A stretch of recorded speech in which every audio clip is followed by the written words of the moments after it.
রাজধানীতে আবারও 1 মিনিটের ব্যবধানে দুবার ভূমিকম্প অনুভূত হয়েছে। সন্ধ্যা 6টা 6 মিনিটের দিকে প্রথম কম্পন হয়। রিখটার স্কেলে এর মাত্রা ছিল 3.7 ও 4.3। উৎপত্তিস্থল ঢাকার বাড্ডা এলাকায়।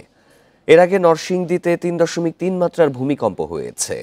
সকাল 10টা 36 মিনিটে 12 সেকেন্ডের এই কম্পন রেকর্ড করেছে আবহাওয়া অধিদপ্তরের ভূমিকম্প পর্যবেক্ষণ ও গবেষণা কেন্দ্র।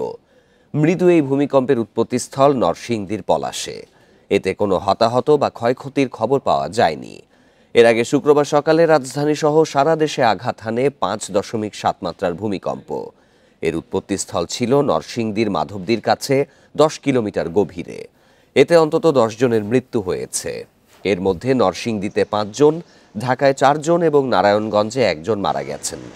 এছাড়াও বিভিন্ন স্থানে আহত হয়েছে কয়েকশো মানুষ।